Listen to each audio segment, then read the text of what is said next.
about to start sharing the links. I'm gonna show. But when I say start the live, I'm only doing the 2 weeks about to start. And then we're about to blow the show. Because I see, we relaxing, baby. You see that? We just relaxing. I mean, for real. But there is some order. We need to make sure we got some order to this. Blah, blah, blah. Alright, grab that link. Hold on. I'm about to drop this. I'm about to hand this off to my good man. He needs to be watching this. I know. They say, you should have sold it. I'm like, no, it's not. The difference between behavior reporting between modern users, like the very direct. Yeah.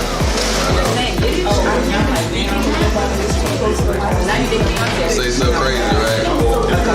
Let me do this. Like, I mean, immediately, but it is for them.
Good job.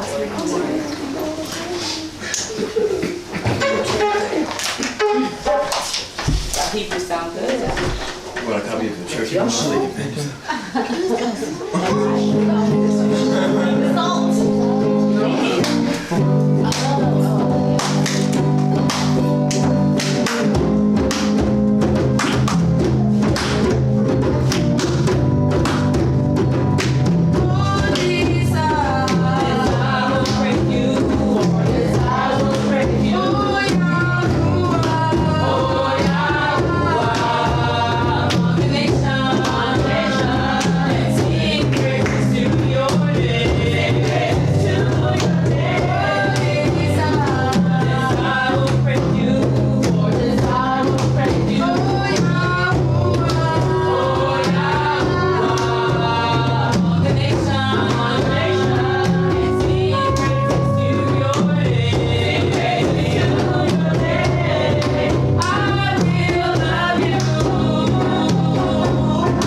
protected.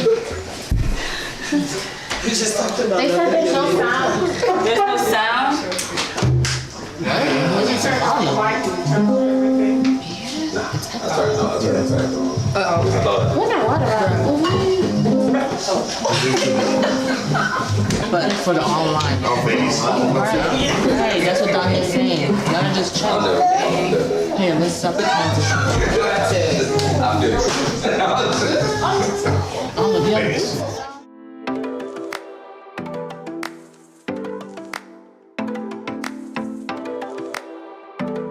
Hello?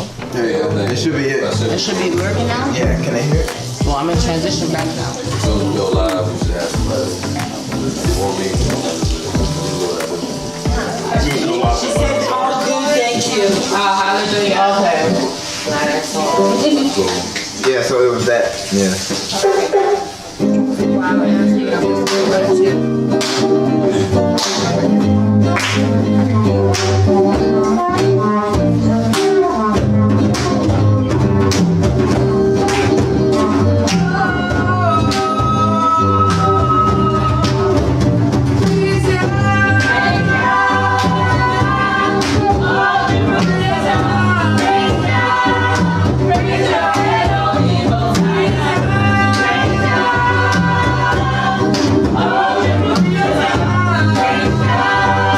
Praise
Yeah, and then it's the minister. Minister's party.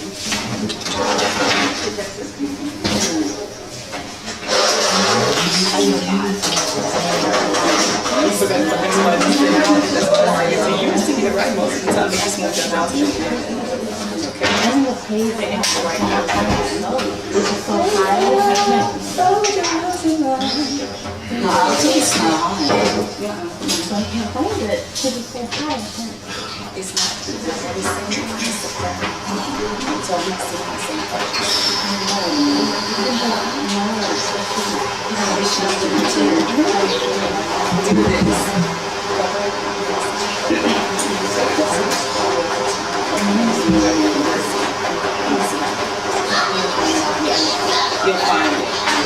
This one, y'all.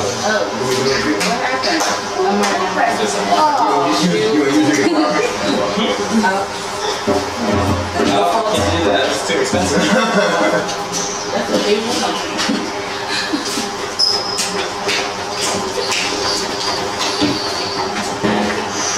It's the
I'm right here.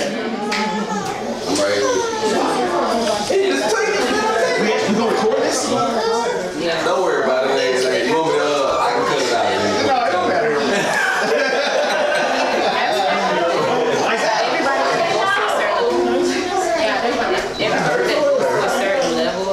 This is ready to come on in.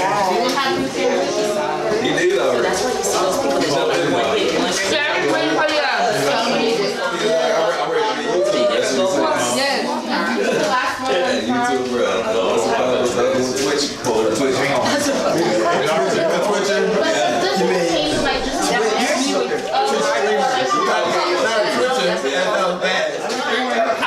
This is Twitch streamer, not the live. This is Twitch.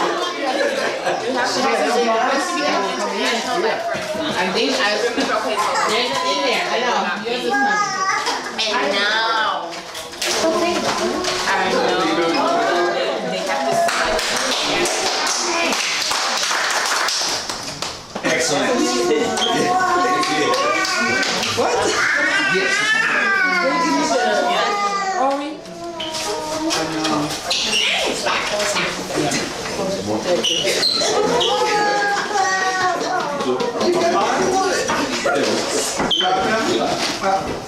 All right, family. If you don't know now, you know this is my maiden message today. So if you don't get back up here again, I understand. That's not our decision. But anyway, what we're gonna talk about today, this came to me a little while back, you know, with all the things we're going through and everything. And I thought about it, what is family? You know, what does that mean? You know, I know it seems very elementary, very simple, but have we really started out and really broken it down to like, what does being a family mean? I don't mean family as your biological family, but like in the Mishpachah, in the assembly. Right. What does family look like? How do we do that? What is the proper way? What's the best way to be a productive member of the family? You know, and I think we just haven't went that deep into it.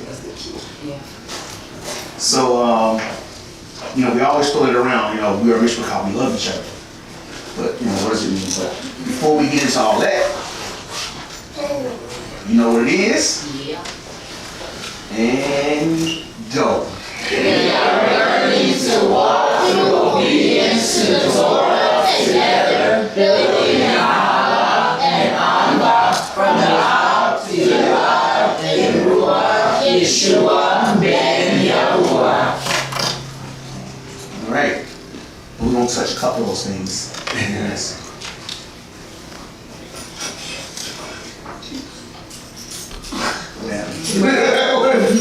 Oh, there we go. Invest. Keep trying to Thanks. All right. Everybody knows what ahava means, right? Yeah. You know, incorporate something in.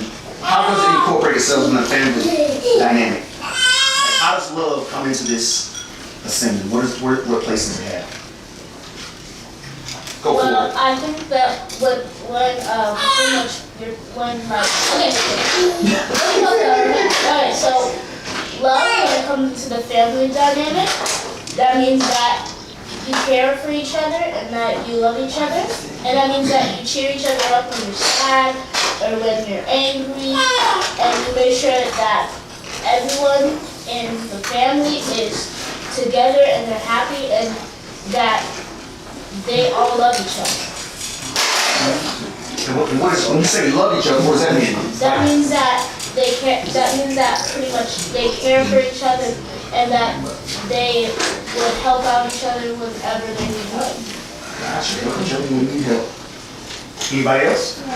I always think of love as an action. You see it working within the Mishpachah. You see it by the things that, the actions of others, because it's not necessarily a feeling or, so it's something that you I couldn't hear what she said. What she said? This is the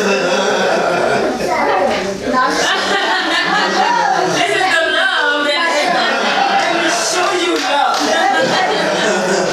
No, I think of it as an action word, Oh, okay. a demonstration.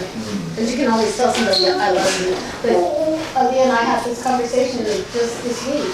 You know, love is an action, you know, just like Yahuwah. He showed us his love 100%. He sent his son. Nobody can give, I mean, there's no other love that we can give or show that can compensate what Yah did. Period. Because he did the ultimate. So his love is real. And we should have that kind of love for each other. That's always what I say as well. Love to me is action. It takes action to show true love. Like, what does the script say? What is the love of the Most High? Keep His commandments, right? That's action. And what does it mean to be a brother, sister, aunt, uncle, etc.? You know, in this sense, as far as assembly, like we call each other, you know, call young nephew, sister, Koti, Aki, stuff like that. Yes, ma'am. I would say that love, as far as like being an aunt, I can speak from like a sister or aunt perspective. It means that you're gonna go the distance with a child or with the sister or the brother. Meaning that, you know, you're gonna work with them. You're gonna tell them when they're wrong. You're gonna encourage them to do right. It's not gonna be a thing that you just leave people and you only worry about yourself. Like, you're gonna care about them. If they're going through something, you're gonna go with them. If they need something, you're gonna help provide it or figure out how. You don't just leave someone behind.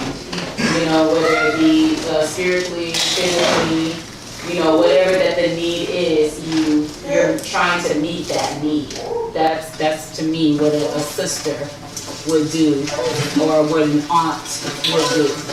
You know, you're gonna hold that child accountable. Like, I'm not gonna let like Micaiah run into the street, right? Like, if somebody else's child, I might be like, "Ooh, get the child," but him, I'm gonna put myself in the way of harm for him. Like, I'm gonna jump out and grab him. Like, I'll risk my life for that baby because he's my family versus, you know.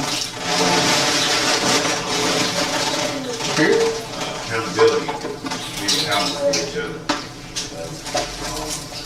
It's easy to say with brothers, aunties, whatever. I'm not accountable for you. But am I really to you?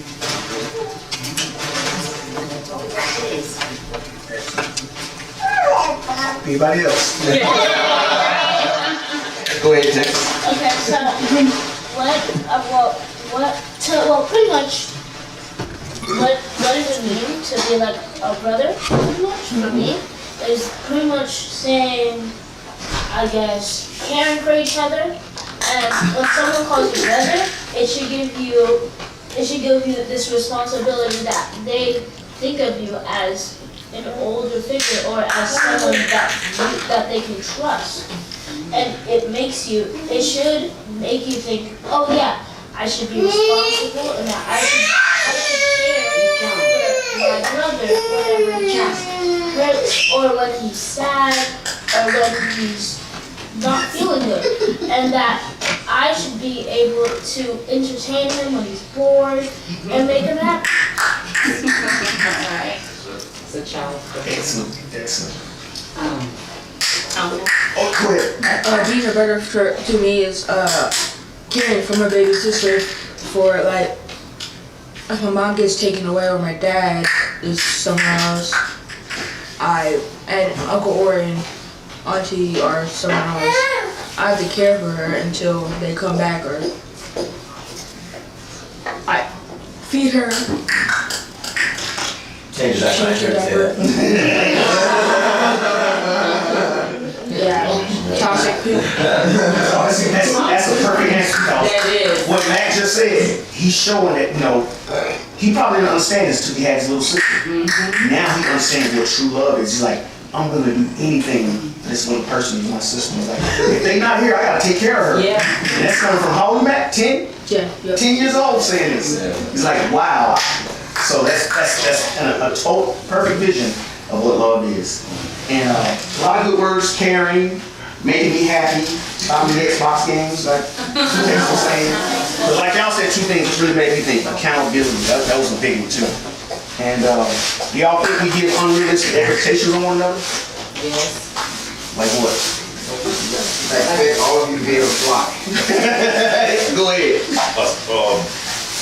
I was building in saying responsibility also, not just accountability, but responsibility, being responsible.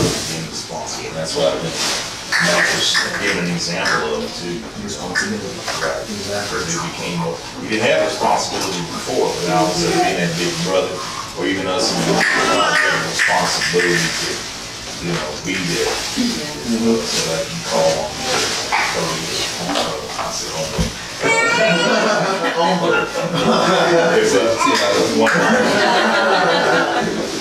It's responsibility also. Now, it's a different type though, because you can be responsible for a person and not really love them. You know what I'm saying? So it's a different type of responsibility. It's a caring responsibility. I will say trust as well. Because you're supposed to trust your mishpachah. And when we looked into the word trust in Hebrew, it means seeking refuge. So that's, for me, that's what is it to be a mishpachah. If I can seek refuge and trust people. I got one real quick. Proverbs 17:17 and Romans 12:10. Proverbs 17:17 and Romans 12:10. It says, let me see. Whenever anybody's there, just like,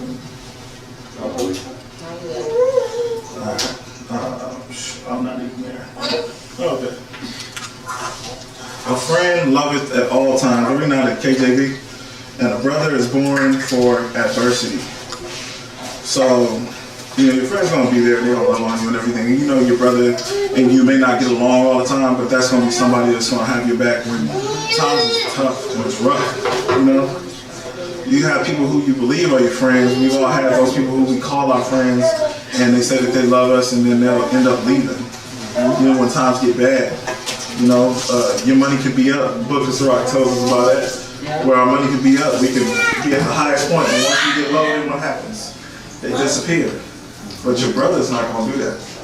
Your brother's going to be there for you. That's going to be the one that you need to lean on with. So that's what I feel like as far as like a brother or a sister, like how Mac was talking about, all of us were saying, to be able to cover down whenever somebody's missing. If I'm gone, somebody could be able to look after my family and make sure everything's okay. If I'm outside with the children and we go fishing or something like that, it's on me to make sure that everybody's okay and make sure everybody's going to at least have some kind of fun out there and nothing bad is going to happen, or they go to the bathroom and I'm not keeping accountable of it and then they don't come back. And that's on me. You know what I'm saying? I'm not being a good brother. Let me see what I said. Romans 12:10, right? No. Anybody there?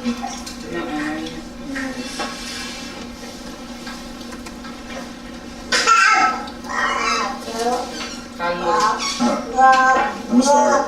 Be kindly and affectionate one to another with brotherly love, in honor preferring one another.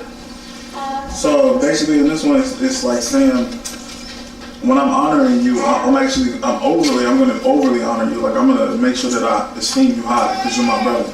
So I'm always going to big him up. Like, Naruto, I'm like, this is going to be a greatest lesson ever. I know it, I can feel it. But I know it is, you know what I'm saying? Not just because it's your first one, but because, you already said that those Ruach legs. It wasn't something like, a vainglory, the Most High.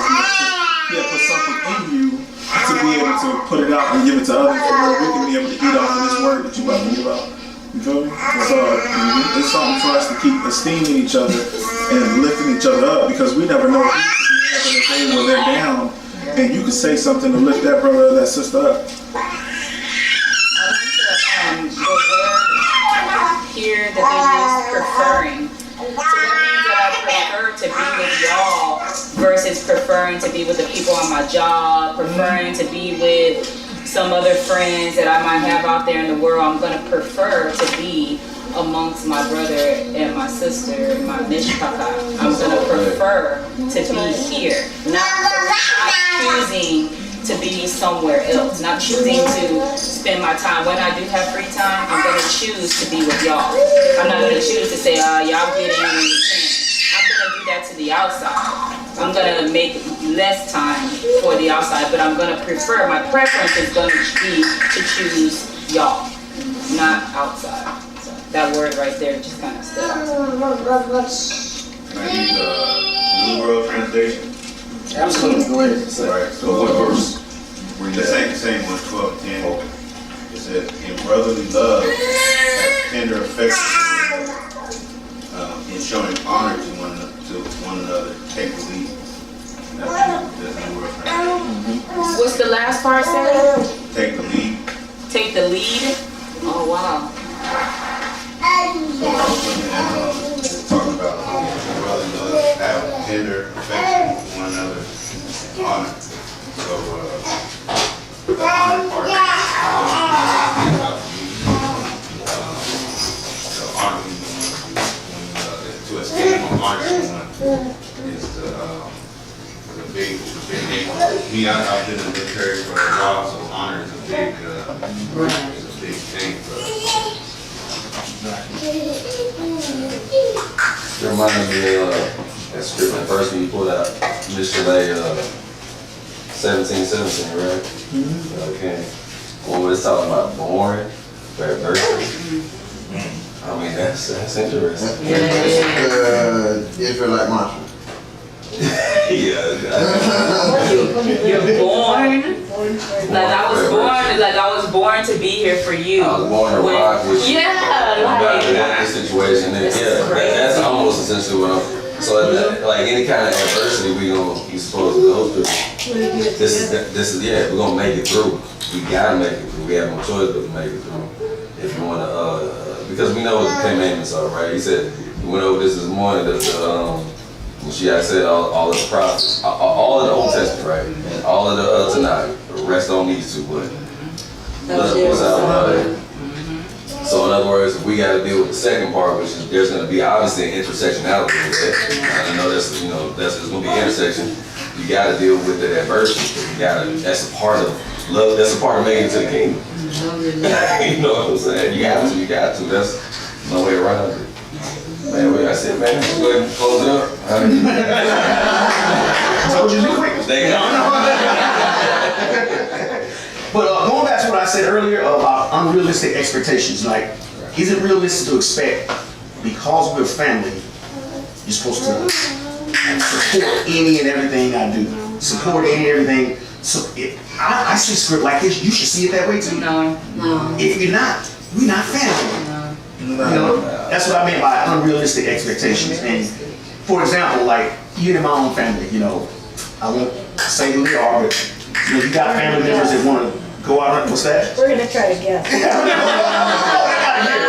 Some of my real family, you know, they want to go out and, you know, be a hustler, be a gangster, be on the streets or whatever.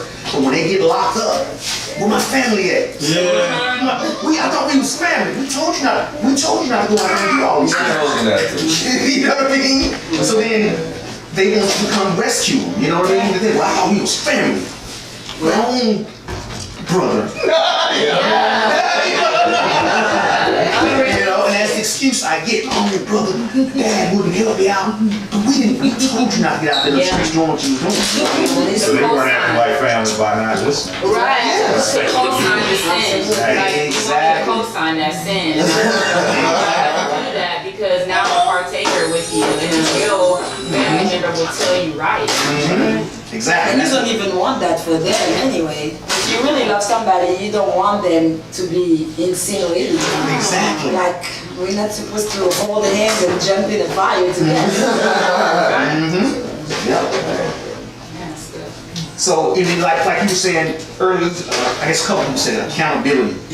You know, as an individual, what accountability do you have to the assembly, to the family, to the mission cop? To serve. To serve. Protect. Protect. What about live up to the standard, the name, the reputation, the authority of the assembly. You know, that kind of goes back to my example. You know what I mean? Some people think they can go and kind of do whatever, and you're supposed to just forgive what they've done. Yeah. But what you did don't represent what we represent. You know what I mean? So if what you're doing doesn't represent the whole of the Mishpachah, then you're outside of it. So we have to hold each other accountable for those things. Let that out. Exactly. And if you don't heed to the word that we give, you gotta be removed. It's gonna be, it has to, it literally, Matthew 5 says it has to be removed or it will make the entire body be, it says in danger of, like you're in danger of hellfire if you don't, because everybody, I know we think of it like on a physical thing or just only personal, but that's literally talking about the body of the Shia. So if there's an arm, you're right, arm. You an arm, you a hand, you a foot, right? So if you're a foot and the foot decides that they want to go left, that foot has to be taken off. Another foot will come. Like Yah's not gonna leave you empty. Like he's gonna replace that whatever was removed because it wasn't good anyway. And even if you don't, he said that same script. It's better to go into the kingdom. There you go. Main. There you go. I forgot about that part. Yeah, it says it's better to be main. Even if it don't come back. Another example I wanted to use too, like how a lot of our communities are so in shambles because of that, because we don't hold each other accountable. Like you hear all these things like say about Chicago or any city, you know what I mean? Oh, it's bad over here, they shoot left and right. How many gang members you think are really in LA? Right. Out of the whole community? Right. Less than 5%? Man, Less than 3%? Right. But yeah, that's all you hear about. Yeah, right. You let these few young men terrorize the whole community. Nobody's holding them accountable. Or nobody's removing them. Yeah. Because I'm a firm believer that you can't save everybody. Some people just not gonna do right. They just gotta they gotta be removed.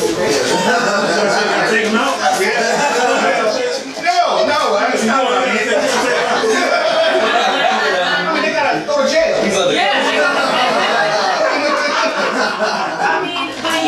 But he's right. Like that's the community is responsible, and it used to be like that. You talk about that all the time, you know.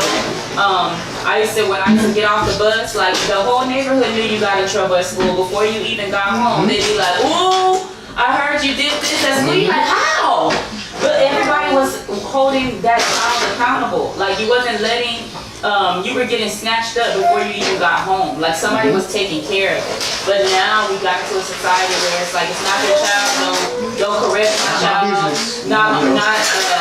You're not my blood sister, so you can't correct me. Or you're not, you know, like it's not your what you call blood. But if we think about it, we are blood.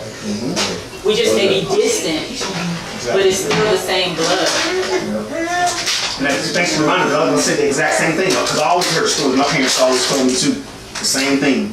Before you got home, you probably done been whooped 3 times. You got home. Yes, sir. Because everybody, all the adults hold, not even just the adults, but everybody was held accountable to the character of that community. Yes. And if you operated outside of that, you got dealt with. There's no dealing with nobody now. It's just like, teach his own. Not my business. So our communities are terrorized and just in shambles because we refuse to hold just these few accountable. That's it literally happened. Now maybe that's probably your generation. I want to say mine that kind of stopped it. With my daddy one time went to one of my dad once again one of the people that was in the neighborhood, ain't blood, but once again if he got in trouble, she would get him too. Remember that one time? We was in the house. The woman had white Jesus on the wall the whole night, and still ended up telling us about how like if he did something wrong, my dad, he already knew he got a couple bullets on him before we even get back to Green. That was great. I was like, what? You know? Yeah, it's just not the same no more. No, it's not. There's those new parents now, like, I mean, I'm a teacher and you meet so many parents that do not. They are terror children. Yeah. Keep your children at home. I don't know. So what do you expect in the classroom? I would always respect or anything in my classroom when they don't do it at home. And when you meet the parents, you realize, oh, I know why that child is like this. Because the parent is crazy. I mean, so how do you want a child to even do that?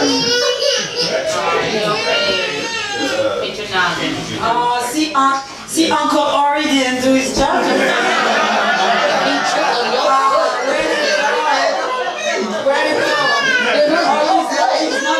ahead.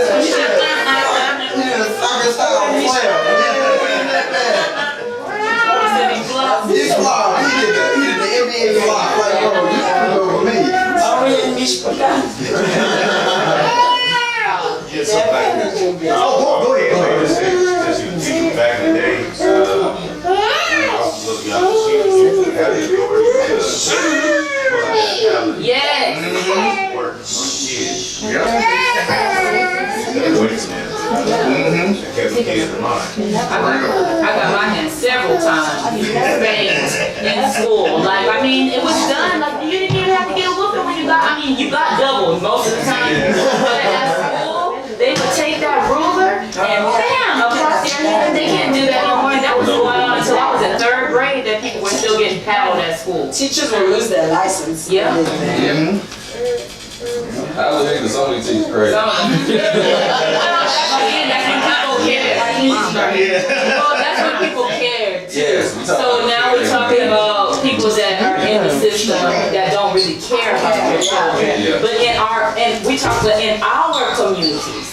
Like the most of us might have grew up in a community that was kind of lower, lower income or lower, status. So it was so small, your community that the teachers knew your parents, they knew you. So when your mom or dad signed that paper, they were trusting that the individual, whoever class that you were in, was gonna, police you up. They weren't getting a bunch of phone calls and stuff like that, because they were just doing it right then at school.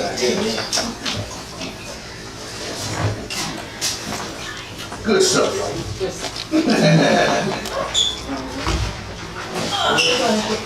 You were earned there. Ain't been that good.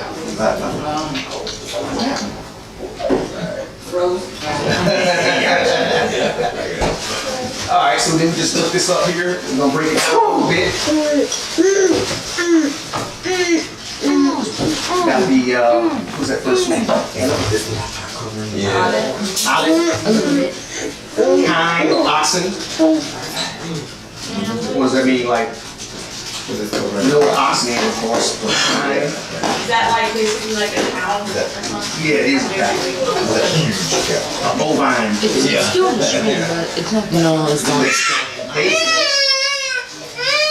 And then Baid right in the house.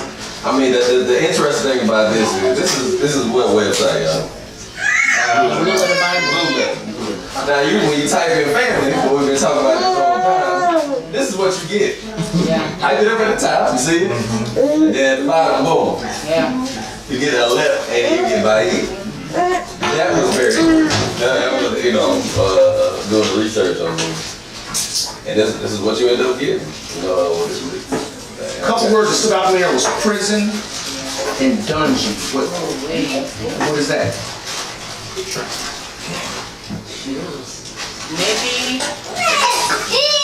Maybe, I don't know. I mean, I know dungeon, the word itself, probably seems like a bad word because of what they use it for. But I think in the sense of what a family is, it's righteous. Because you're keeping that person inside. Like, you're not letting them be all out there and all around doing whatever. Like, you're gonna keep them, it's the innermost part of the place. So I think that's why it says prison or dungeon, because a dungeon is like the place that you go that's deep. Like, it's gonna be, when they say go to the dungeon, that's normally a low, like a place that they're gonna take you to, and you're gonna not, you can't get out unless they let you out. They're gonna torture you right down there. Yeah, you're gonna be. So, but I think in a family sense, it's more as a protective mode versus it being in the negative. For me, like if I look at the word, like That if I'm makes thinking sense. about family, it would be like I'm keeping you here. That makes sense. But I could be wrong. No, that makes sense. I was curious about it. I thought about it last night. I was like, why is prison and dungeon in there? But you're right. It may not be a negative thing. Just the same thing with prison. Is to keep captive, to keep hold of. You know what I mean? Not necessarily throw you in jail for doing something wrong. No. Hold you in place. And there's a script that Mashiach says, like we're prisoners of like, what is that word? You know what I'm talking about? It says like we belong to Him. Like basically, like He holds us. Like we're captive. We've been. Like, I mean, I You know, it's a script. I just can't think of it, but it talks about how Mashiach takes us captive. Like he holds us so that we don't we're not out there like just out there floating around, tossed to and fro. Yeah.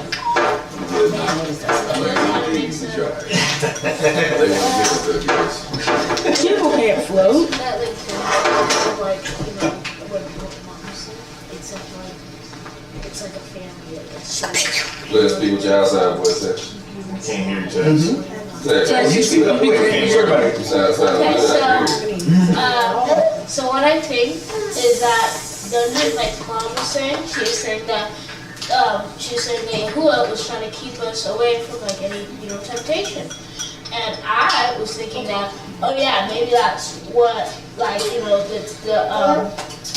the dungeon is for, like pretty much your mom, your dad wants to keep you safe from anything harmful to your brain, to your heart, and they're trying to keep you safe and within the truth.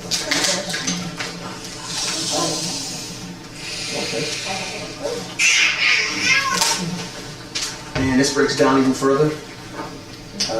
I'll read about here. Probably from abbreviated. A house in the greatest variation of applications, especially family, etc. Court, door, there's dungeon again. Family, fourth of. Thank you. Great as would contain hangings.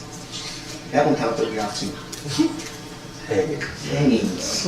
Homeborn, winter, house, home. Palace, place. So again, all these things represent inside, together, capture, hold of, Anybody else want to put something on that? That's very interesting. Yeah, just throwing it out there. Especially paleo, because we like to look at it from a picture standpoint. And so, if you think about a house, right, the bottom to the heart, you got base. It's like your heart is the house, but then also, if you're not in the right place and in the right state of mind, it can be a prison. It can be a dungeon. It can be a place that nothing lives, nothing grows, And I think that's just from a spiritual standpoint. Paleo standpoint. Language scholars want to break those letters down? Head and check. Head. Hey. Yep. But then wisdom scholars,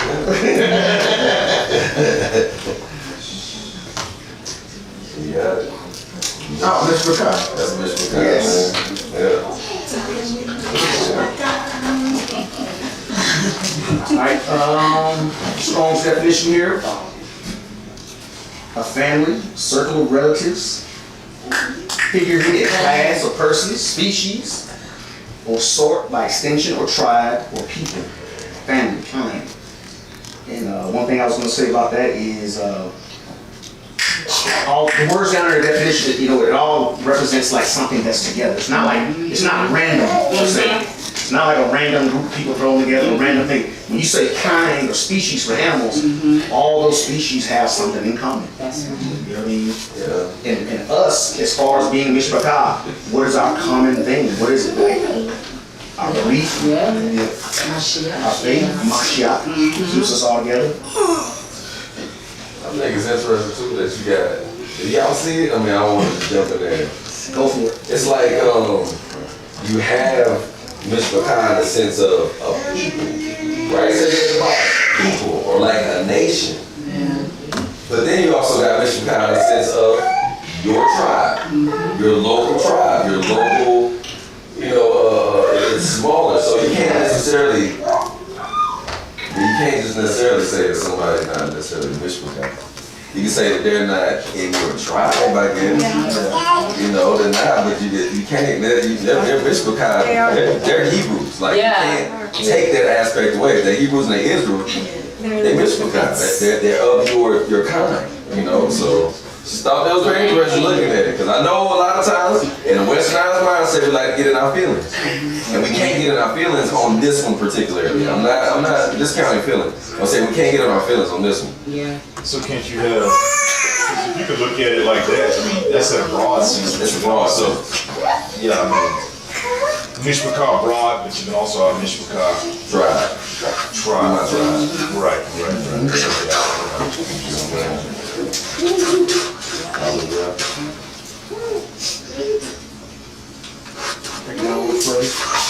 This thing don't like me, man. Sorry, biblical outline of biblical usage, clan or family, tribe, people, nation, guild. You gamer types. What is guild? The Avengers. I wouldn't say it. Oh, I know you know all about that. So what's a guild? Okay, so a guild is a type of, well, say you want to create a guild. A guild is a type of group where people can join, or your friends can join, and you guys can team up and, you know, do a lot of stuff like beat raids or fight monsters together, of course. And you can get things and you can upgrade your guild to where you become the most powerful guild in the world. If you listen to that, that's interesting. So in that guild, you gotta be together on one what? On one, pretty much One accord, one mission. So you gotta be of like minds, right? Yeah.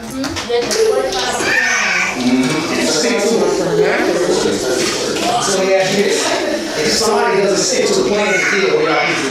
Well, you probably have to kick them out.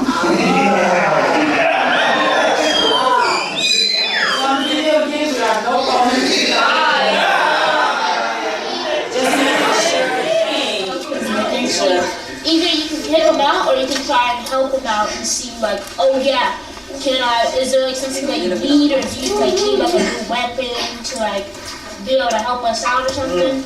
And if they can't figure it out and they're just like, oh, I don't want to do the guild, oh, I don't want to do all the raids and stuff, then you might have to kick them out.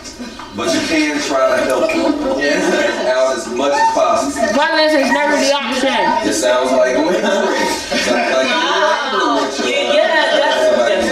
that's maybe a little bit of long suffering that you can. I mean, dang, like Then stiff neck.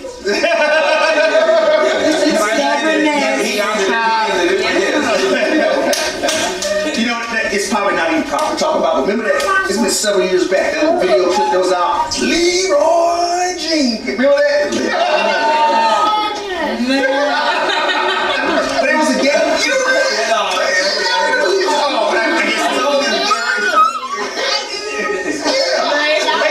Basically, it was a guild. What's up, man? It was a guild or whatever. We was playing this video game. We got it.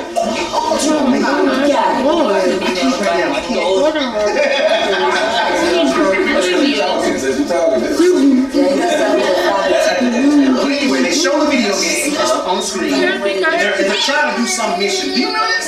Yeah, I think so. Yeah, they're doing some mission, and all of a sudden this one guy just comes out of nowhere and he screams, Leroy! And he just comes there and they all just started going, no. Basically, the one guy went outside of the mission. He went outside and did his own thing, so it messed the whole guild up. It was real popular on the internet because people had it as like their ringtone.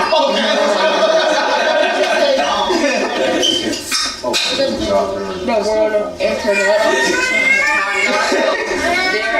Remember I was talking about worship the prisoner? The king gave the scripture was Ephesians 3:1. And it says, for this reason I, Paul, the prisoner of Christ, Mashiach for the sake of you Gentiles. So that's he's a prisoner of Mashiach.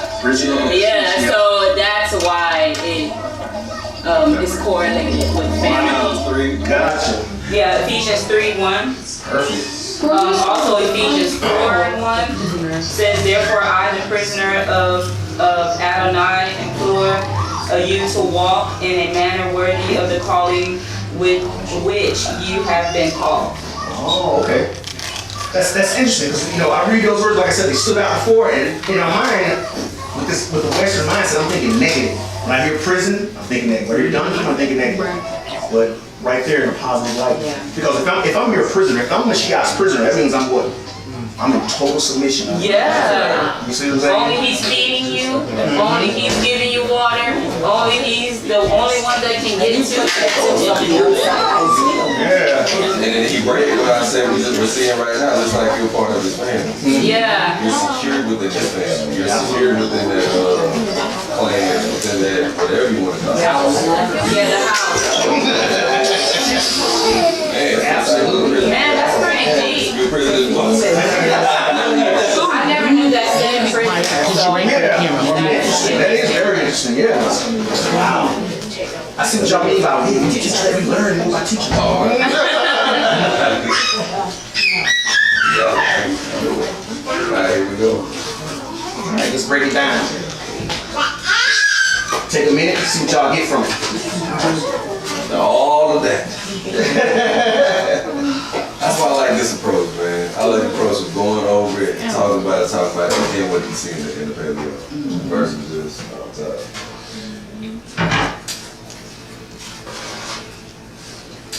Alright, who wants to take a crack at it first? More time. Okay.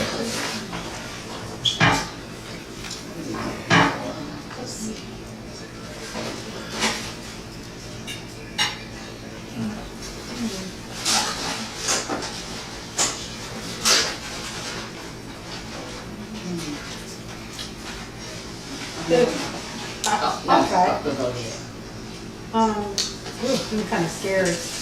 But anyhow, to come from, like, water down a stream from El Shaddai,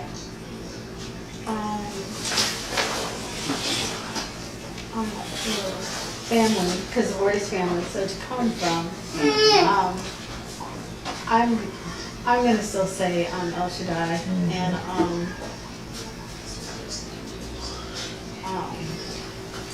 I don't know what with the Fae, what that would be, but I would still put like to protect, and a beginning to protect, to reveal or show. That was hard, I know. Nah, that actually is very. Like Texas, you want to try? Go ahead.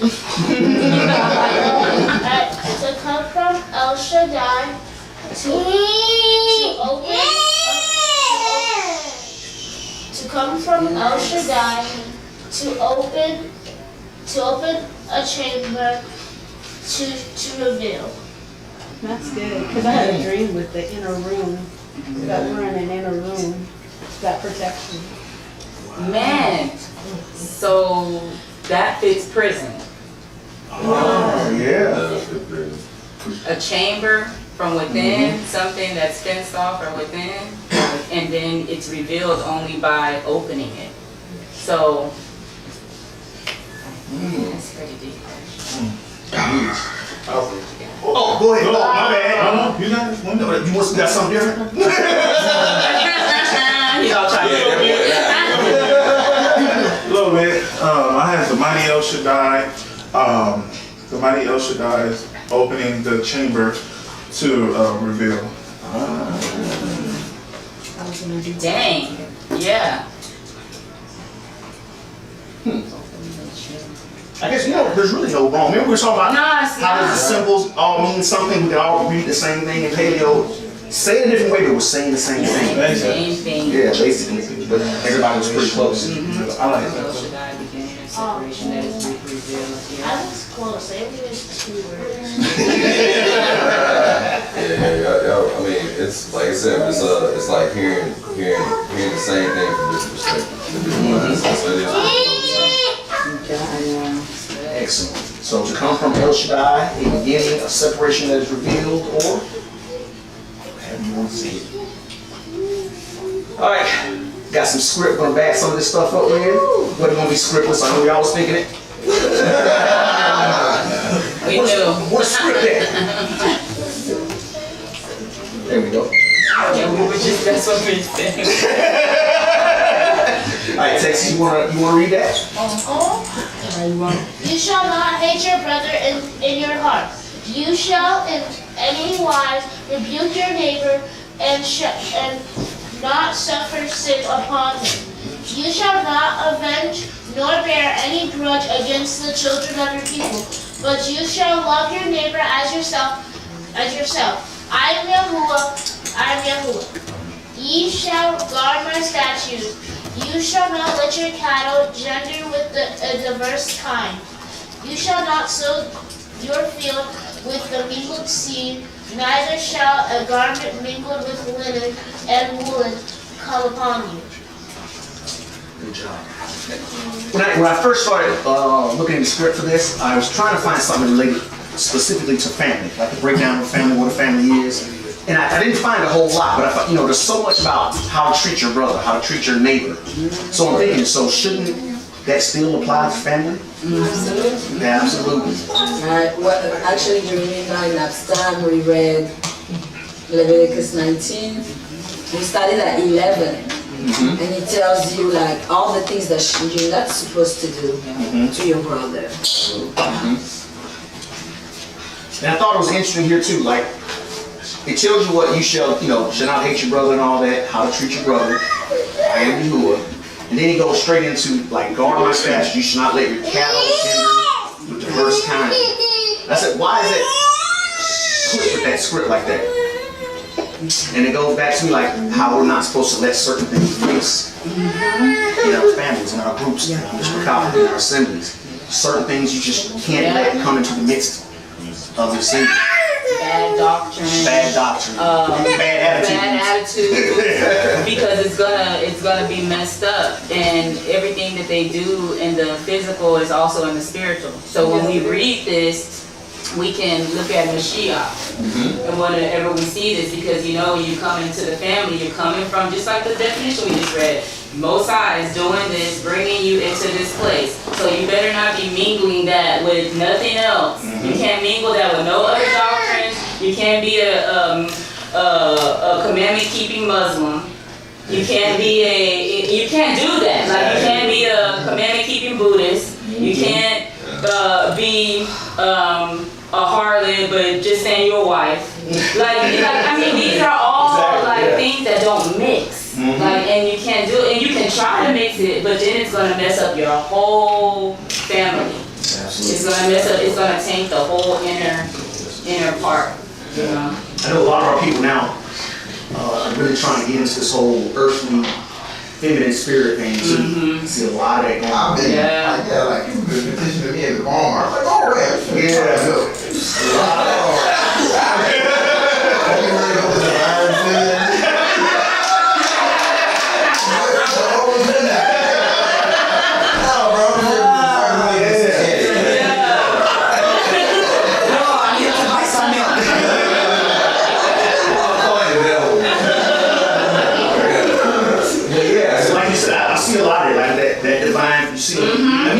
You see a lot of people. Yes. Like I said, a lot of our sisters. Yes. They fall for that whole witchcraft. And they say that they're witches again. Yeah, but they say they're manifesting. They're like, I'm gonna manifest this thing. I am my own God. Like I am a God, and they try to say, they try to say scripture. They try to take that scripture that say ye are gods, and try to say, I am a God because I give life.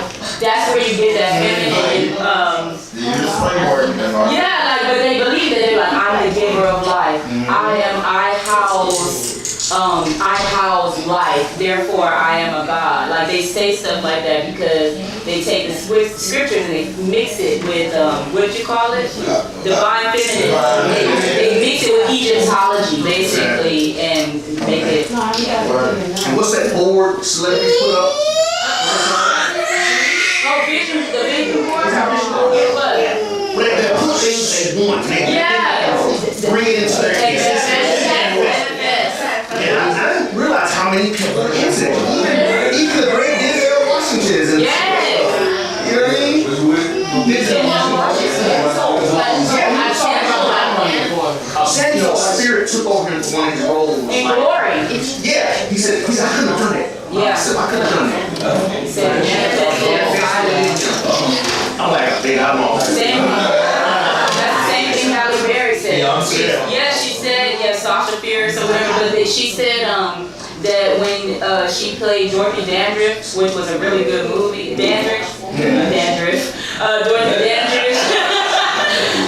that when she put on the dress that she used to wear, that she felt like her spirit jump into her. And so that's how she was able to play that role so well. She actually wore the dead woman's dress? Yes, she did. They had it fitted to her. She said right after she played with the Ouija board and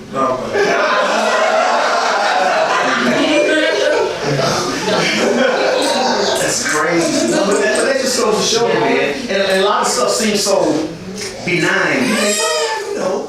Like I hear a lot of our people say, we don't been down that road, that Bible before, when the man used that to control us. By the time we try something different. And it seems innocent at first, unless you really know. So we gotta really be confident with that kind of stuff. It makes you think that we actually really tried. Exactly. We didn't really try it. You ever really tried it? No.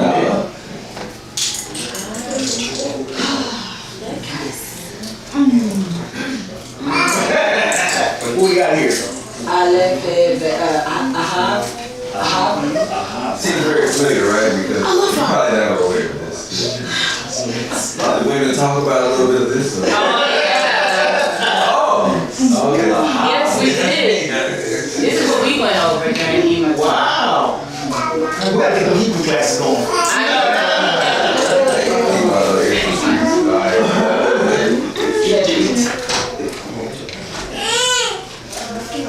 All right, basic definition, transliteration, pronunciation, or whatever. A person to have affection for, sexually or otherwise, love, like, friend, which we know it's more to it than just that action. It takes action to love. Right. Love. Yeah, it's interesting. Just a reference. But it's interesting that people outline usage you get, that's what you get. They don't get much of them. No, they don't think the usage in the Bible. Yeah. To like. So you can't be like, I love you, I don't like you. That doesn't work. Hey, boy. I was thinking in my head. There was one thing I was going to bring up about this. Like, it talks about, physical, sexual, for physical things like food, drinks, but there's other things people can lust after too. And I think we kind of forget about that. Like,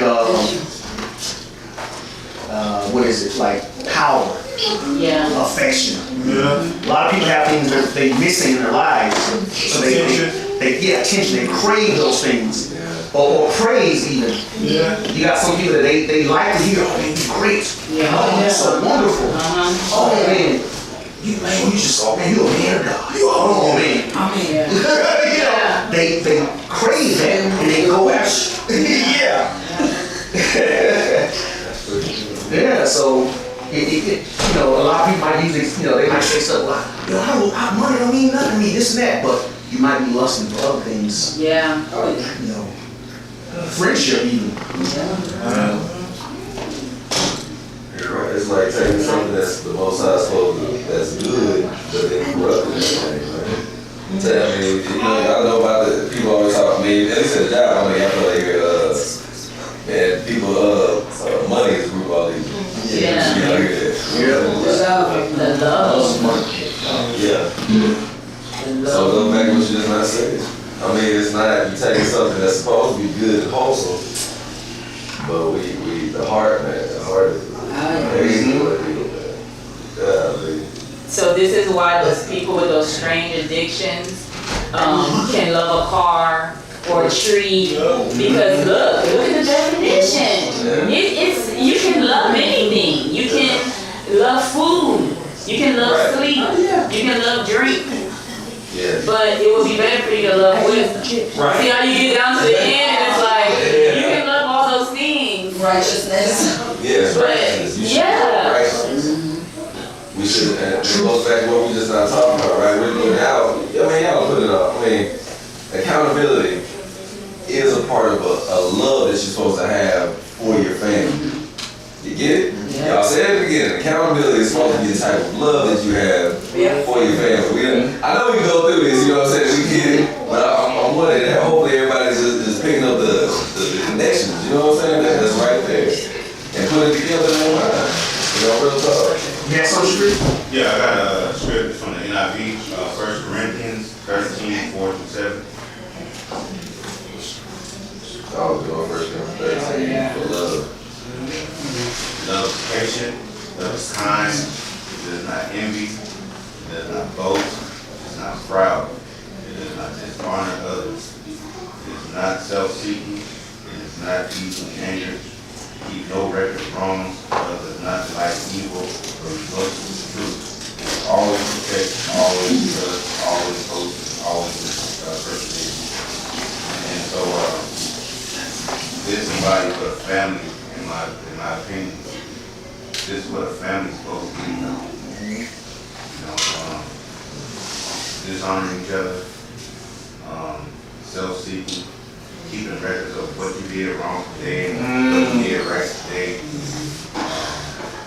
but rejoicing with the truth, and that's the most important thing. How you rejoice in the truth, always protect, you always protect the family, always trust, always hope, always persevere. Those kind of stood out to me. But this is gonna be a little KJV when I said And not to be confused with not being accountable, because we just learned that accountability is love. So when it says no record of wrong, that doesn't mean that I don't tell you wrong. Right. Like that doesn't mean that I don't say, nah, you slapped me on this side of my face, I let you slap the other, you're not gonna slap me no more. I have two cheeks, right? Like you can't slap, there's not another one. So I still have to keep you accountable. It's just meaning that once I forgive you, I'm not gonna keep going back to that thing. I'm not gonna keep saying, oh, I forgive you for that, but then I'll keep on bringing it back up, which we all have been guilty of. But that's not true love, according to Yah, to keep bringing it back and back and back.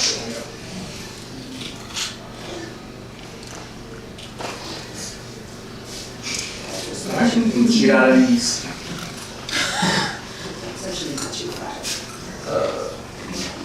Came first.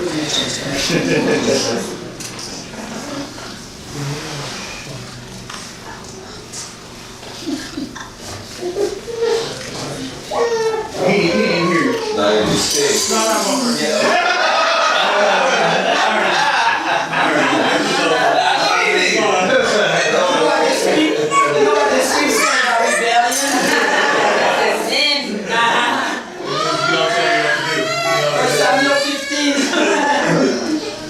Tell me what to do.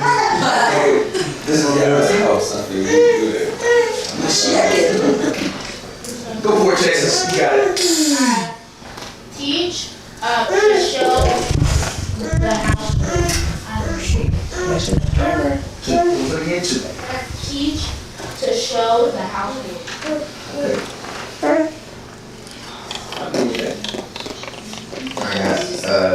The leader to show within or family. The leader to show. Hey, I know you had something. I'm thinking like strength to reveal inside or within. I was going kind of along the same side as her, but I put strength to show or reveal to the body. Adonai to reveal the household. I'd say. Body. Oh wow.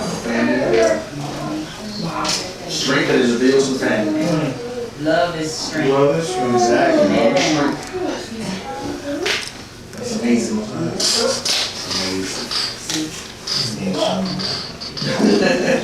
interesting we're talking about the context of Mr. Picard.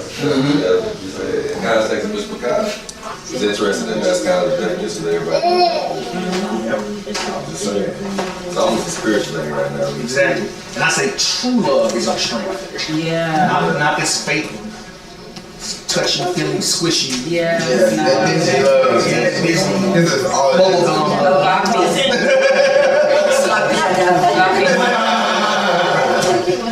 It's not like the world is not always feeling. It's called Kevin Samuels point Arrow Love. Rest in peace. Hey, there's more. All right, anybody want to read this?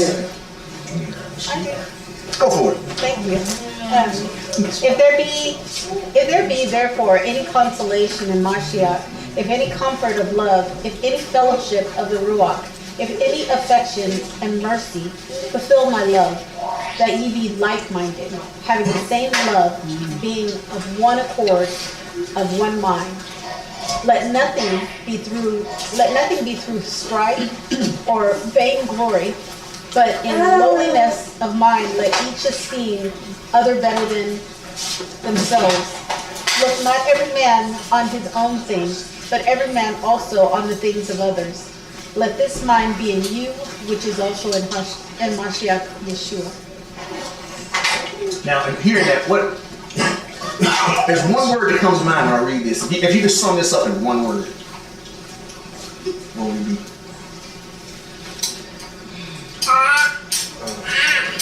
In one word? Yeah. Well, I'll start here. I had to look up vainglory. But basically, vain is like, gratification. Like self-praise. Ooh, look at all the great stuff out there. I'm puffed up. So what's the opposite of vainglory? Humility. That's one. But I thought it was selflessness. Basically, selfless. Because in order to be fulfilled what this is saying, you have to be self. There's no way around it.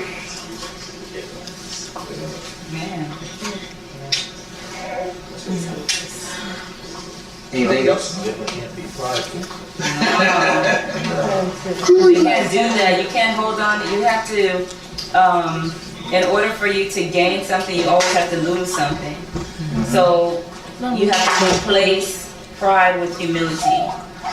You have to replace, death with life. Yeah, like there's always the opposite side of it. So, like,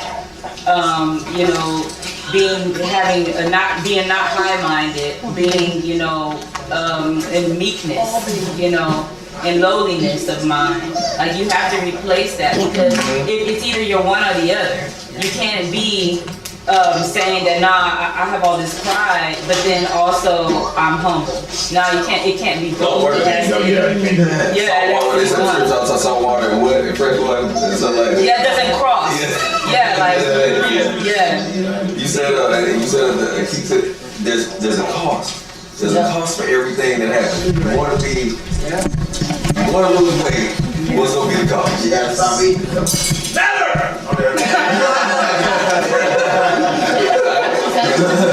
You want to make some money. What you gonna have to do? You gotta give up free time. You gotta give up.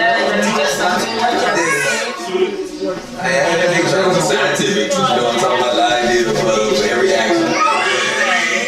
Equal and opposite react. Y'all know this.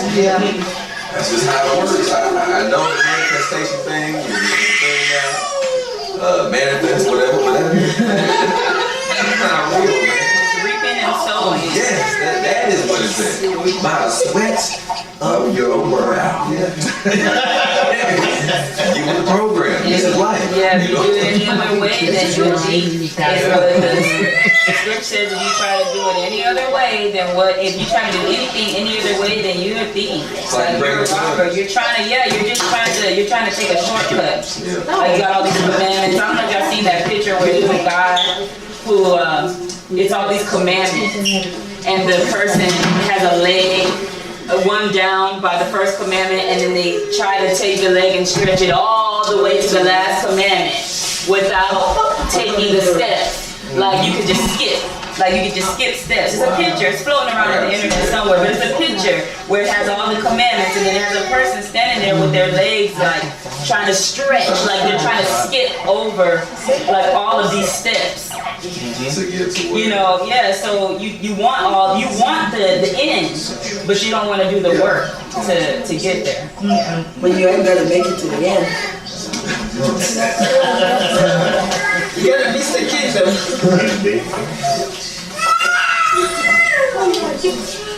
Go ahead, Ori. You read that? Put on, therefore, as the elect of Yahuwah, holy and beloved, hearts of mercy, kindness, humbleness of mind, meekness, long-suffering, forbearing one another, and forgive one another. If any man have quarrel against any, even as Mashiach forgave you, so also do ye. And above all things put on love, which is the bond of perfectness.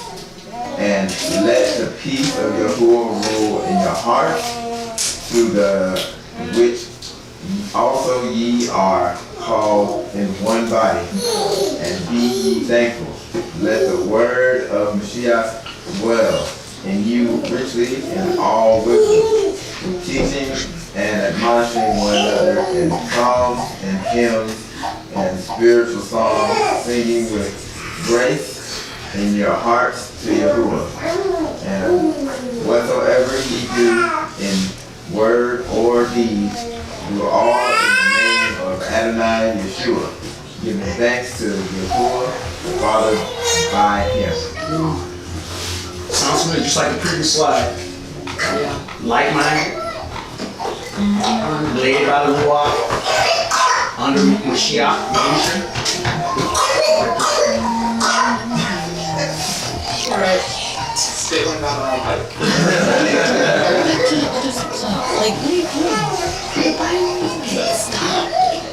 Stop. You want to know? Yes. All right, go ahead. For all the Torah is understood in one word. Even in this, you shall love your neighbor as yourself. But if ye fight, devour one another, take heed that ye be not consumed one of another.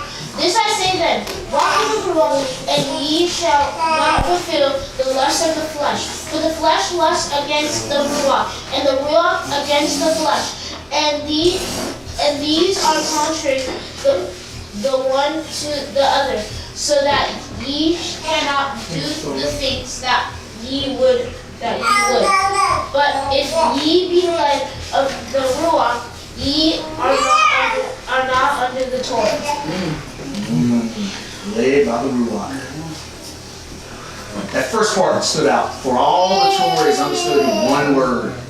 Even this, you shall love your neighbor as yourself. Somebody mentioned that earlier. Love covers a lot. Multitude. It doesn't work on the screen.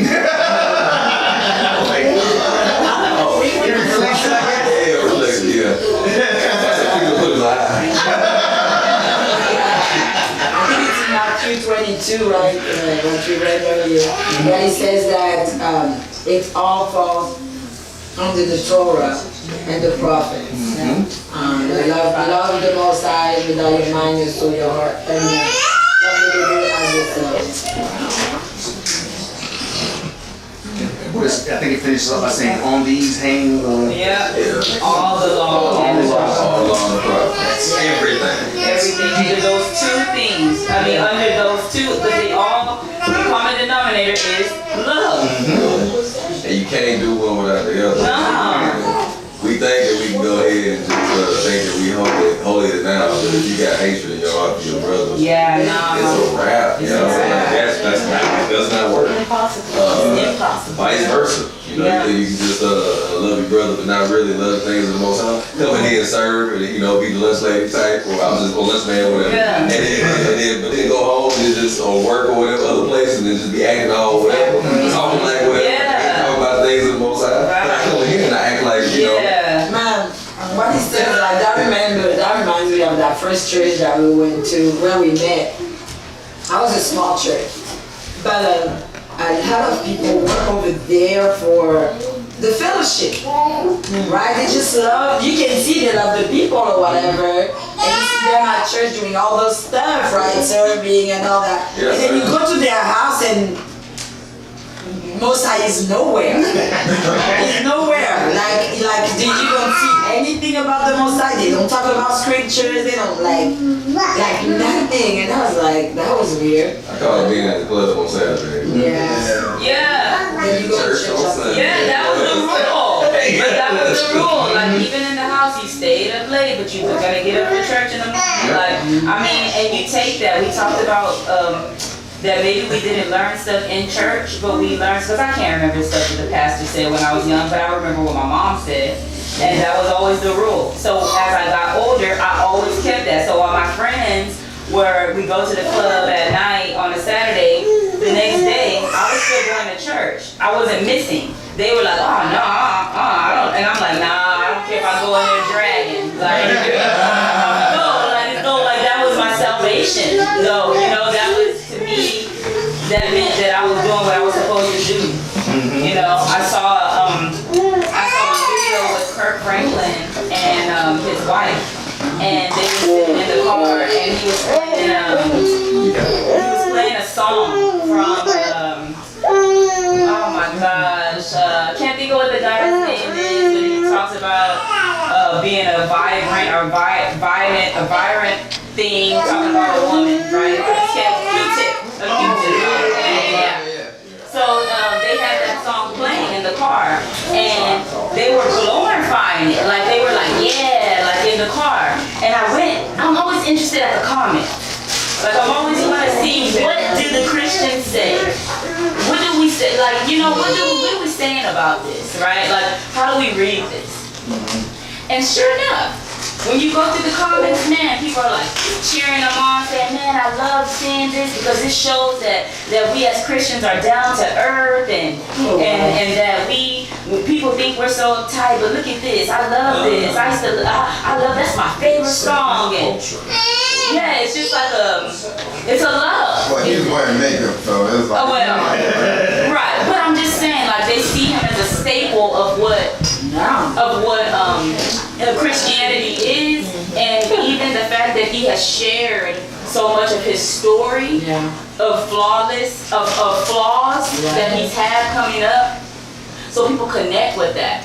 But the problem is that you can have all those flaws, but if you think that you can keep them and still serve, this is the confusion. So now you have people looking at that saying, there's no need for me to walk out of the club because I'm still a Christian, and on Sunday I can do this, but all through the week I'm gonna do whatever I want to do. But as long as I believe in Jesus, and as long as I go to church on Sunday, that's my that's my you know, that's my thing. So I mean, that's pretty. I just so happen to see that. Yeah, that's what the world thinks what being a good Christian is. Yes. As long as they feel that square on Sunday. Yeah. Check the box. Are we reading the New Testament? No, that's the New Testament.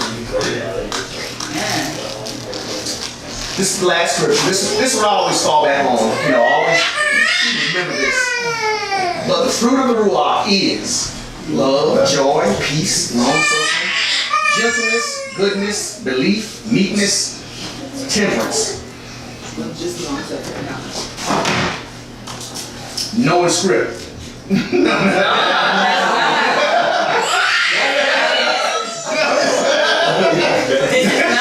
No, you know, it's not all this other stuff. You know, people love to say, I'm filled with the Holy Ghost. They ain't got none of this stuff over here.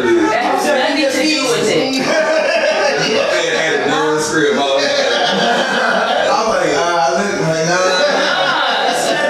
It's not there.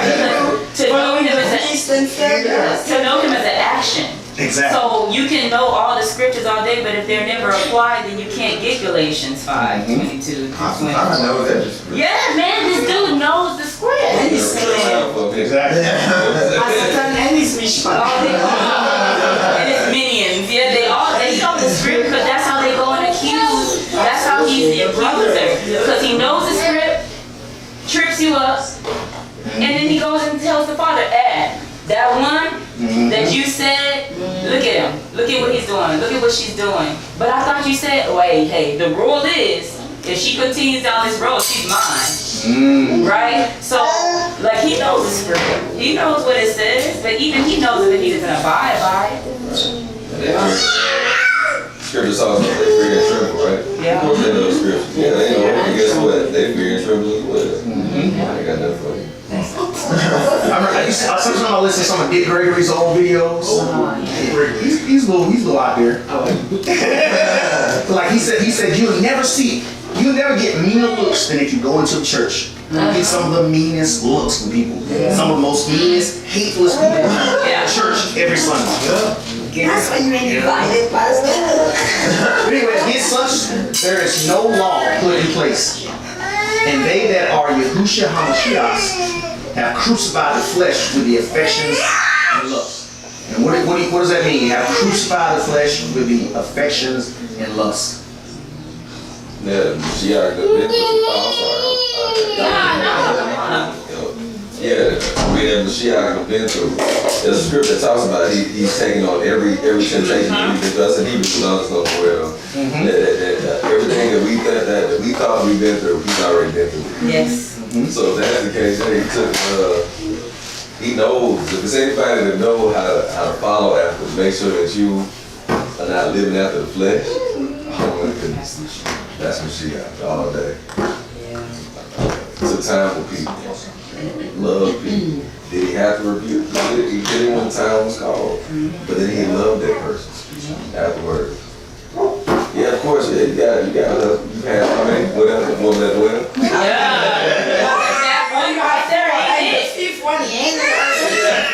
And that's still not your husband. Like, I mean, caught in the act. Right. But when she walked away, she wasn't sinning no more. Like, it was a decision, obviously, that was made, because we don't hear nothing else about the woman as well. Like, you don't hear that. You see, you do something, you see Ananias and Sapphira, right? Being wicked, and boom, you dealt with it, right? But Mashiach sees sin, tells you about the sin, you heed to it, and then you're cleansed. So you have two choices. You could either be like, nah, I'm not gonna admit. She could have said, no, yes that is. She could have lied to him and said, no, that is my husband.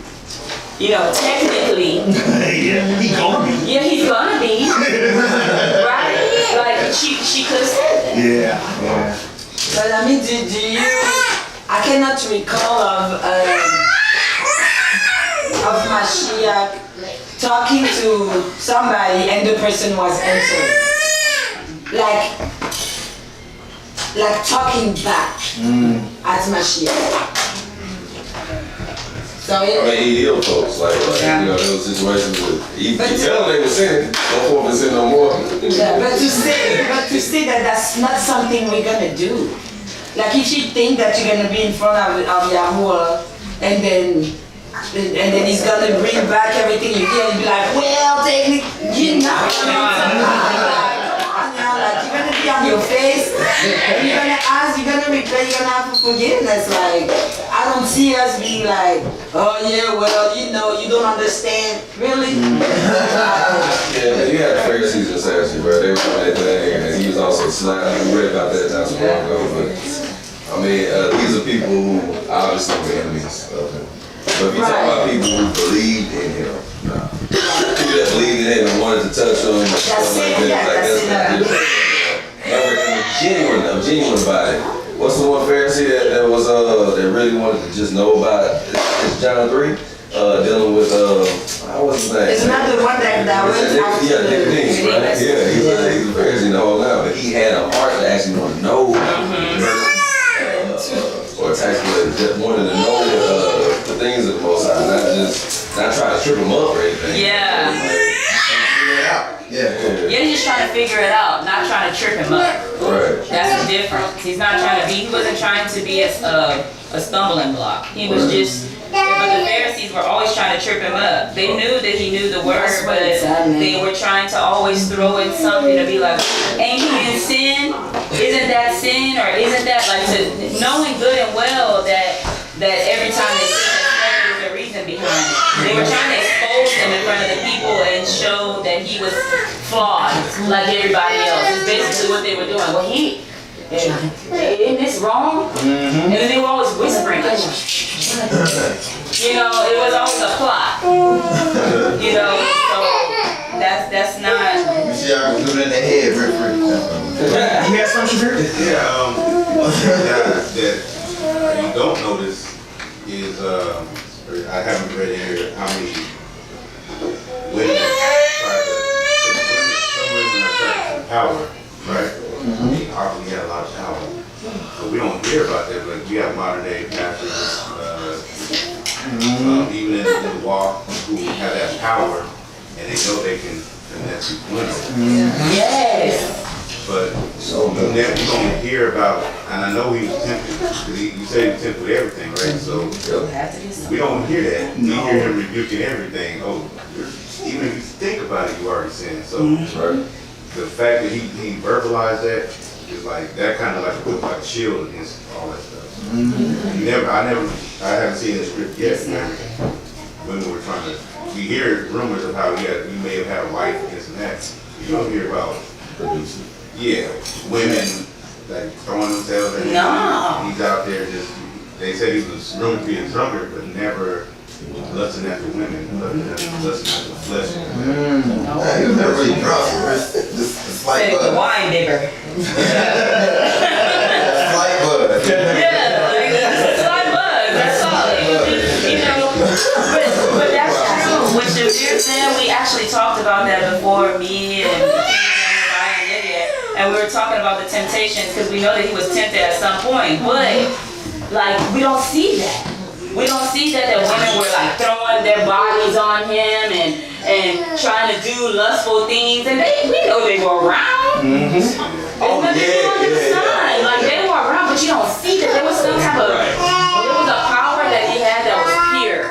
That the demon inside of you wasn't gonna try that. Like it just He can suppress that before it even got to him. kind of like Ori said, I'm just here buying milk. Like it's it's like before she even gets it out, he just looks like, nah, I'm just here to buy milk. Like right away, you rebuked. You rebuked right away. So it probably only took, maybe somebody did do it. We don't know. Maybe somebody did try and they were rebuked so fast it hit around town and now everybody knew don't even try. He's just not gonna. I hope that touch that woman's head and just be like, dang, you know, I don't really like this. Yeah. Like, This dude was just trying to buy milk. Right.